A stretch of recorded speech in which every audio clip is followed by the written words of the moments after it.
কলকাতা বুক house. Post office থেকে এগিয়ে এসে ইন্ডিয়ান কফি হাউস, তার পাশেই।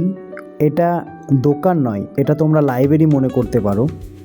সত্যি অসাধারণ কালেকশন, এখানে তোমরা বিভিন্ন রকমের বই পেয়ে যাবে। চলো তোমাদেরকে দেখিয়ে দিই এখানে কোন কোন ধরনের কি বই তোমরা পেয়ে যাবে।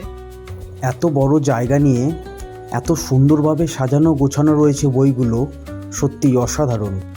আর একটা কথা, সেটা হচ্ছে তোমরা যদি তোমাদের পছন্দের বই এখানে না পেয়ে থাকো, তাহলে তোমরা এখানে অর্ডার দিয়ে যেতে পারো।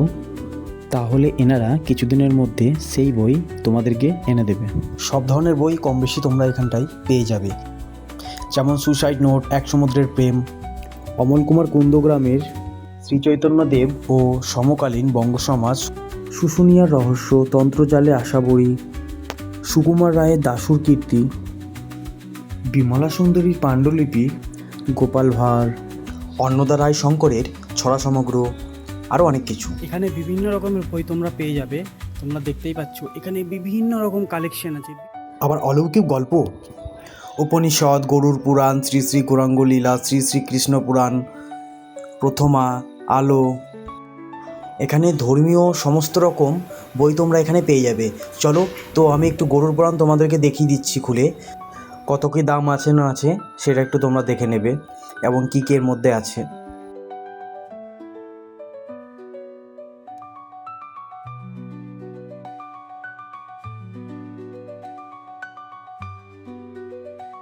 আরও একটা বই পেয়েছি ডক্টর দীপক চন্দ্রের পাণ্ডবদের মহাপ্রস্থানের পথে।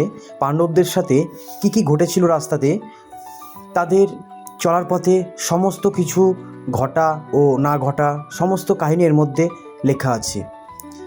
বইটার দাম 150 টাকা। আরও একটা অসাধারণ বই পেয়েছি আজব ছড়া মমতা ব্যানার্জির। তো এর মধ্যে তোমরা সব কিছুই বাচ্চাদেরকে পড়াতে পারো, মানে একটু মানে হাস্যকর, একটু ফানি, মানে ভালো বইটা, খুব একটা খারাপ না। তোমরা বুঝতেই পারছো কি বলতে চাইছি, মানে মজার জন্য, মানে ভালোভাবে তোমরা পড়তে চাইলে আর কি, একটু মজা পাওয়ার জন্য। বছর কুড়ি, থ্যাংক ইউ, এরকম বহুত কিছু তোমরা এর মধ্যে পেয়ে যাবে। চিড়িয়াখানা, নামতা। সত্যি বইটা তোমরা কিনতে পারো, বইটার দাম মাত্র 70 টাকা। যেমন তোমাদেরকে বছর কুড়িটা আমি পড়ে শোনাচ্ছি। বয়স কত, বছর কুড়ি, যাচ্ছ কোথায়, যাচ্ছি পুরী, ওজন কত, বাড়ছে ভুঁড়ি। আশা করি তোমরা মজা পাবে। দেখতেই পাচ্ছ